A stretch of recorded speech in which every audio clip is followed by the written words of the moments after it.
s'asseoir maintenant.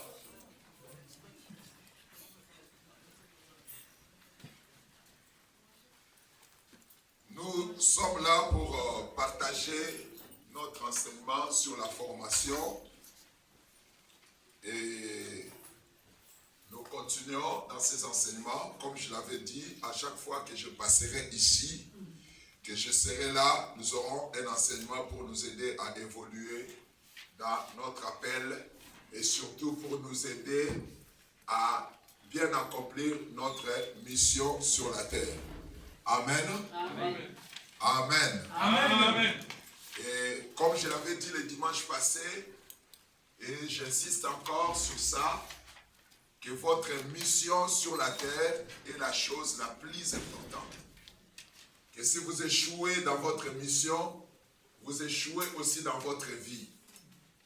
Quand on parle du mot péché dans la Bible, le mot utilisé en grec pour parler du péché, c'est amartia. Amartia veut dire le fait de ne pas atteindre son but. C'est-à-dire, si tu n'atteins pas ton but dans la vie, tu pêches. Pour beaucoup de gens, pécher se limite au niveau de l'impudicité, au niveau de la sorcellerie, au niveau de la magie, au niveau de toutes ces choses. Mais le péché va plus loin que ça. Le plus grand péché que tu peux commettre sur la terre et qui peut te faire échouer dans ton séjour sur la terre, c'est le fait de ne pas atteindre le but pour lequel tu existes sur la terre. Amen. Parce que l'homme n'a pas été créé par hasard, l'homme a été créé avec un but bien précis. Et c'est un but divin. Et c'est à cause de ce but-là que tu vis sur la terre. Toute ton existence, tout ce que tu es, tout ce que tu fais doit être en rapport avec ce but. C'est-à-dire, même quand tu veux construire, tu veux bâtir, tu veux te marier, tu veux voyager, tu veux tout ce que tu fais sur la terre, tout ce qui se retrouve sur ton chemin que tu puisses faire, tu dois le faire dans le cadre de ta mission. Paul a dit quelque chose, il a dit, je cours non pas comme à l'aventure, je frappe mais non pas comme battant l'air. Quand Paul dit je cours non pas comme à l'aventure, c'est-à-dire dans ma course, chaque étape de ma progression est en rapport avec la mission que Dieu m'a donnée. Je ne cours pas par hasard. Je ne me bats pas pour rien. Tout ce que je fais, tous mes efforts dans la vie sont en rapport avec ce que je fais, avec la chose pour laquelle Dieu m'a appelé. C'est-à-dire, quand il dit, je cours, mais pas comme à l'aventure, c'est-à-dire pas pour passer du temps ou perdre mon temps sur la terre. Quand il dit, je cours non pas comme à l'aventure, il veut dire que je ne joue pas avec ma destinée. Je ne joue pas avec mon existence, ma destinée, le plan de Dieu pour ma vie est la chose la plus importante. Et ce plan de Dieu ne s'accomplit que par ce que nous appelons et ce que nous appelons théologiquement la mission. Amen. Amen. Ça s'accomplit par la mission. La mission est le seul moyen par lequel ta destinée se réalise. Tu n'accomplis pas ou tu ne vis pas ta destinée hors de ta mission. La destinée est le seul facteur important qui détermine le bon déroulement de ta destinée sur la terre. Si tu n'accomplis pas ta mission, tu échoues dans ta destinée. Et si tu échoues dans ta destinée, tu échoues dans le plan de Dieu. Et en échouant dans le plan de Dieu, tu échoues aussi par rapport même à tout ce que nous pouvons appeler bénédiction sur la terre. Chacun doit vivre sa vie proportionnellement à sa destinée, proportionnellement à sa mission. Et la comprendre est la chose la plus importante que tu peux faire vis-à-vis de toi-même d'abord et deuxièmement vis-à-vis de Dieu. Amen. Et aujourd'hui nous allons parler sur la vision et la provision de la mission. Parce que nous avons parlé sur l'appel. Nous avons parlé d'un Dieu qui appelle, d'un Dieu qui envoie. Nous avons expliqué plusieurs paramètres. Le dimanche passé, nous avons encore évolué dans les domaines de l'appel.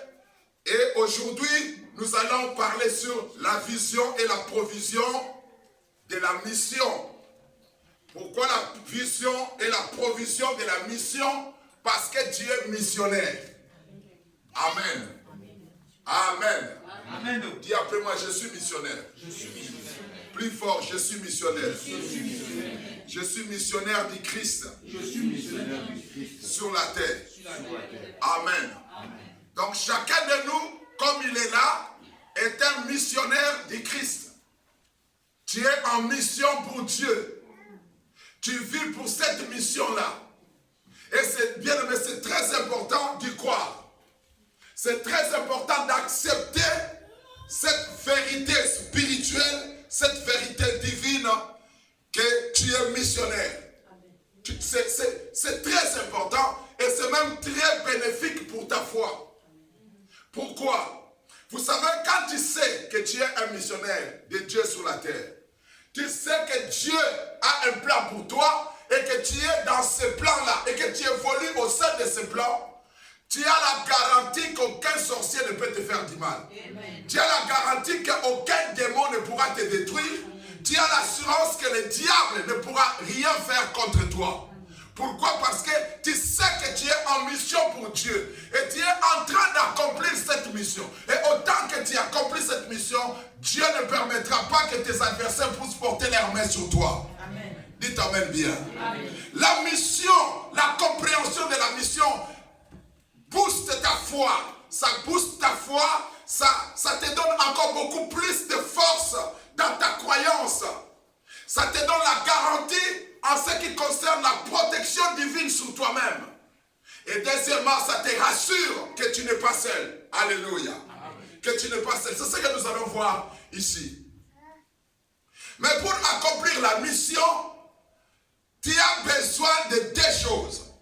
Tu as besoin de la vision et tu as besoin de la provision. Deux choses. La vision et la provision sont deux éléments clés dans l'accomplissement de ta mission. Nous commençons par la vision. Pour beaucoup de gens, quand ils parlent de la vision, beaucoup de gens aiment les visions. Moi, j'aime les visions. Et c'est que vous devez savoir que environ 90% des prophéties qui sont dans la Bible sont des visions et des songes. 90% des prophéties qui sont dans la Bible sont des visions et des songes. En d'autres termes, Dieu a communiqué à l'humanité environ 90% de son plan à travers les visions et les songes. C'est-à-dire le plan de Dieu, le projet de Dieu, le dessein de l'Éternel ont été communiqués aux hommes à travers la vision, à travers les visions plutôt et les songes. Dieu avait dit à l'époque de Moïse dans le livre de Deutéronome que quand il y aura un prophète parmi vous, c'est par des songes et des visions que je me révélerai à lui. L'Éternel parle par des songes et des visions. Mais nous allons voir la vision d'une autre façon, d'une autre manière. C'est-à-dire, Dieu s'est servi de la vision, des visions et des songes pour imprimer son plan dans les cœurs des hommes. Même la venue de Jésus, tout ce qu'il nous a communiqué avant que Jésus-Christ vienne sur la terre, il nous les a transmis à travers des visions et des songes. Donc c'est important d'avoir des visions, c'est important d'avoir des songes. Il y a même des promesses dans la Bible qui parlent de visions et de songes. Job a écrit, c'est Élie qui s'adresse à Job, qui dit, Dieu parle tantôt d'une manière et tantôt d'une autre. Les hommes n'y prennent point garde, ils parlent par des songes et des visions nocturnes, quand les hommes sont livrés à un profond sommeil. Dieu parle comme ça, il se révèle, il communique sa pensée, son plan, ses desseins à travers des visions et à travers des songes. Alléluia. Donc il est important de comprendre la vision parce que c'est le moyen par lequel Dieu se communique à nous, le moyen par lequel nous accédons à la compréhension des desseins de Dieu, du plan de Dieu au sein de nos vies. Mais nous devons d'abord comprendre, au fait, qu'est-ce que la vision? Qu'est-ce que cela veut dire? Est-ce que tous les songes, toutes les visions que nous faisons au milieu de la nuit, c'est ça, ce sont des révélations ou des choses que Dieu nous communique pour notre mission? Nous allons interpréter le mot vision. Le mot vision vient de l'hébreu chosea. Ça vient de l'hébreu chosea. Écrivez ça très bien. Pourquoi est-ce que nous revenons souvent dans les langues antiques, en hébreu ou en grec? C'est parce que la Bible n'a pas été écrite dans nos langues actuelles. La Bible n'a pas été écrite en français ni en anglais, mais la Bible a été écrite au départ en hébreu, en grec et puis en araméen. C'est-à-dire pour comprendre la Bible, il faut réduire la distance historique, retourner dans l'époque des premiers récipiendaires, comprendre ce qu'ils avaient compris. Amen. Quand nous comprenons ce qu'eux avaient compris, nous allons comprendre ce que la Bible dit en français. Alléluia. Amen. Amen. Gloire au Seigneur. D'où nous allons voir ce que le mot vision veut dire. Écrivez, bon, on dit chose et amen, ça s'écrit C-H-A-Z-O-W. Chazo. Ça s'écrit comme ça, chazo. Mais d'autres érudits disent que c'est chose. Et d'autres disent que chose, c'est un voyant. Donc, nous écrivons C-H-A-Z-O-W-N. C'est ça ce qu'on appelle vision. Alors, qu'est-ce que ça veut dire, ce que nous appelons vision? Vision veut dire révélation. Dis après moi révélation. Vision veut dire révélation. Vision veut dire dévoilement. Vision veut dire aussi prophétie. Quand on parle de la prophétie émane de la vision. Au fait, la prophétie nous est communiquée à travers la vision. D'où la vision et la prophétie sont la même chose. Dans l'Ancien Testament, la plupart des prophètes, dans un certain moment de l'histoire de Dieu avec les hommes, étaient appelés des voyants. C'est comme Samuel, on l'appelait voyant alors qu'il était prophète. Amen. Amen. Il était prophète, on l'appelait voyant. Voyant pourquoi? Parce que les choses qu'il disait, c'était les choses qu'il voyait. Il disait des choses qu'il voyait. Pas des choses qu'il voyait dans le monde, mais les choses qu'il voyait dans l'esprit, pour les hommes, pour sa communauté, pour le peuple de Dieu, les choses qu'il recevait en esprit, il les communiquait aux hommes par des prophéties. C'est-à-dire qu'il voyait des choses et puis il les reproduisait par le langage que les gens comprenaient et il communiquait la pensée de Dieu dans ce sens-là. C'est pourquoi on les appelait des voyants, parce qu'ils voyaient des choses. Alléluia. Parce qu'ils voyaient des choses. Donc, la vision, c'est une révélation, c'est aussi une prophétie. J'ai d'autres interprétations, d'autres définitions par rapport aux expériences et par rapport à la pratique même de la vision que nous allons écrire. Écris ceci.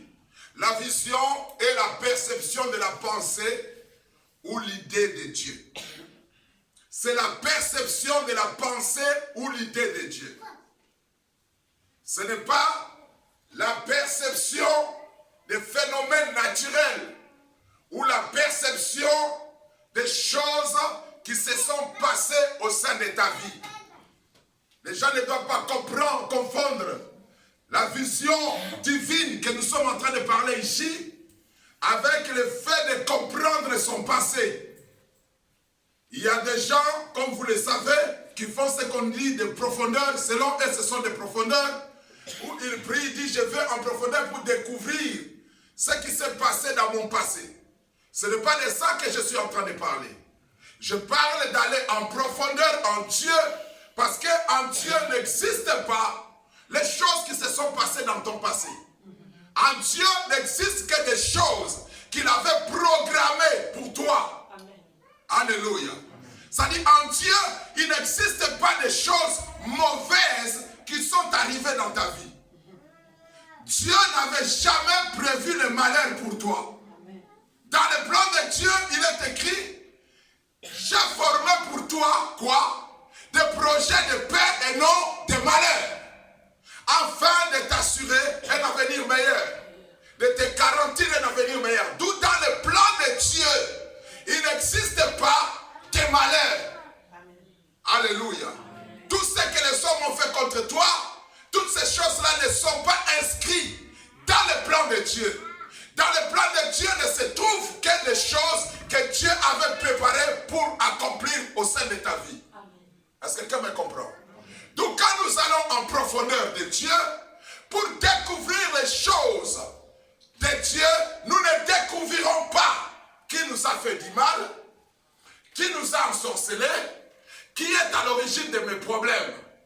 Mais nous allons découvrir ce que Dieu veut que nous puissions faire. Nous découvrons le plan de Dieu sur nos vies. C'est ça ce qu'on appelle aller en profondeur de Dieu. Et au fait, en vérité, nous n'allons pas en profondeur.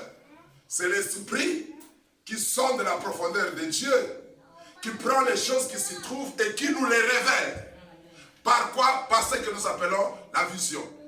La vision est la perception de la pensée ou l'idée de Dieu. Elle peut donc être considérée comme la révélation des plans et des desseins de Dieu. Amen. Elle peut être considérée comme la révélation des plans et des desseins de Dieu. C'est ce que nous appelons la vision. La vision est aussi la pensée de Dieu perçue et comprise par l'homme. Amen. Amen. C'est la pensée de Dieu perçue et comprise par l'homme. C'est ça la vision. Pourquoi j'insiste, j'écris perçu et compris? Parce qu'on peut percevoir sans comprendre. Et quand on ne comprend pas ce qu'on a vu, ce n'est pas encore la vision. Alléluia. Quand on ne comprend pas ce qu'on a vu, ce qu'on a perçu, ce n'est pas encore la vision. La vision, c'est quand les choses que tu vois deviennent compréhensibles au sein de ton cœur. C'est en ce moment-là que tu as la vision. C'est comme quand tu parles à quelqu'un, il t'explique des choses, après tu dis, je vois. C'est-à-dire, tu entendais ce qu'il te disait, mais tu n'arrivais pas à bien le comprendre. Quand tu comprends, tu dis, ah, je vois. C'est-à-dire, voir, c'est comprendre ce que tu as vu. Mais sauf que si tu vois, mais tu ne comprends pas ce que tu n'as pas vu. Je parle de ça, je parle là au niveau de la double perception. C'est-à-dire, la première perception, je vois les choses. À l'extérieur, je vois qu'il y a un tableau là, je vois qu'il y a un mur bleu, je vois qu'il y a un trésor, je vois qu'il y a la sœur Marie-Claude, je le vois. Mais sans pour autant connaître leur nom, peut-être. Amen. C'est-à-dire, je ne connais pas leur nom. Là, je les ai vus, mais je ne les ai pas compris. Voir selon Dieu, c'est arriver à la compréhension de ce que tu vois. C'est alors qu'on parle de la vision. Alléluia. Quand quelqu'un dit, moi Dieu m'a donné une vision, Dieu m'a parlé, il dit des choses qu'il ne comprend pas. La vision est donc inexacte. L'exactitude de la vision dépend de la compréhension que tu reçois, de la perception. Tu as vu des choses, tu les as compris, et alors tu dis, j'ai vu. Alléluia. On dit amen bien. Donc si tu vois et tu ne comprends pas, tu n'as donc rien vu. Il n'y a pas de papier.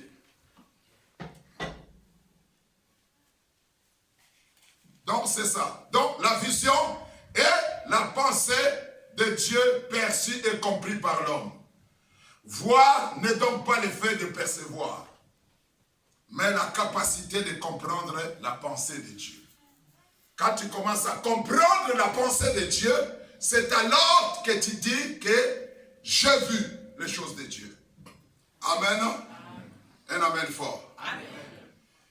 La vision est le seul moyen par lequel Dieu communique avec les hommes.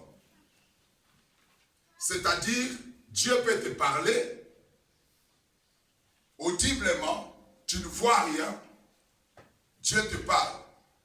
Mais quand tu ne vois pas ce que Dieu te dit, c'est-à-dire Dieu ne t'a pas, tu n'as pas vu ce que Dieu t'a dit, tu n'as pas compris ce que Dieu te dit. Pour que les choses que Dieu te dit puissent arriver dans la phase de leur accomplissement, tu dois commencer à les voir. Est-ce que vous comprenez ce que je suis en train de dire? C'est-à-dire, Dieu te dit, je vais t'élever. Tu entends ça de tes oreilles. Mais tant que tu ne commences pas encore à voir cette élévation, c'est-à-dire, tu n'as rien perçu et ces choses ne se réaliseront jamais. Il faut que la communication verbale se transforme à la communication perceptible.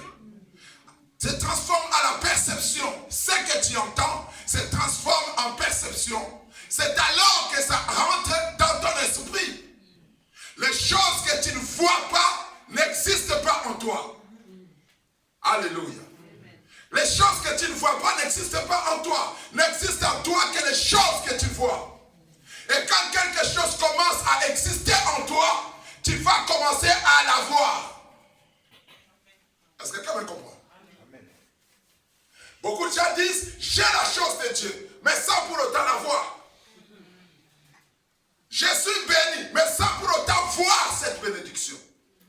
Tout ce que Dieu te dit doit se convertir plutôt à des éléments perçus. Tu dois les voir.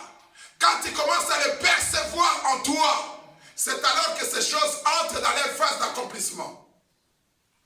Les choses que Dieu a réservées pour toi peuvent rester cachées même quand Dieu te les a dit. Est-ce que quelqu'un me comprend? Les choses, je répète, que Dieu a réservées pour toi peuvent rester cachées même quand Dieu te les a déjà dit. Dieu te dit, je vais t'utiliser puissamment, mais cette phrase-là, ce que Dieu vient de te dire, peut rester caché même quand Dieu te l'a déjà dit. Est-ce que quelqu'un me comprend? Jésus, je vous donne un exemple simple. Jésus est venu sur terre.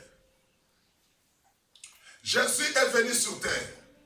En venant sur terre, la Bible dit, et la parole a été faite chair.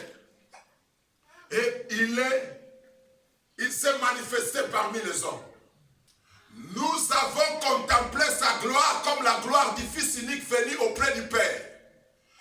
Mais dans d'autres, avant d'arriver là, la Bible dit, il est venu chez les siens et les siens ne l'ont point reçu. C'est-à-dire il y a des gens qui ont vu Jésus, mais qui ne l'ont pas reçu. Pourquoi? Parce qu'ils ne l'ont pas considéré comme étant le Fils de Dieu. Mais il y a des gens qui l'ont vu et qui l'ont compris qu'il est le Fils de Dieu. C'est alors que nous avons cette notion que je suis en train de vous expliquer, que Dieu peut te dire quelque chose, mais la chose reste cachée tant que tu ne l'as pas encore perçue. Alléluia. Ça dit, tant que tu n'as pas encore compris, la chose reste cachée. Beaucoup de gens disent, j'ai des promesses de Dieu, nous avons des promesses de Dieu. Oui, vous les avez entendues, vous les avez reçues, mais une seule chose qui va permettre à ce que vous profitez de ce que Dieu vous a dit, c'est quand vous allez commencer à percevoir ce que Dieu vous a dit. Alléluia.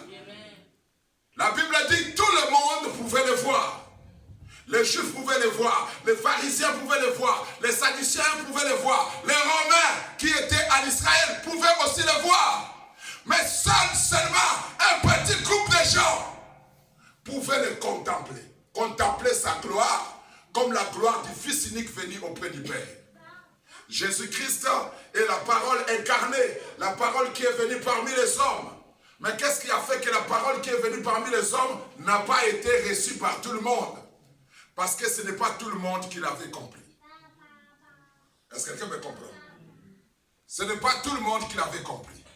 Dans ta mission sur la terre, tu as besoin de ça.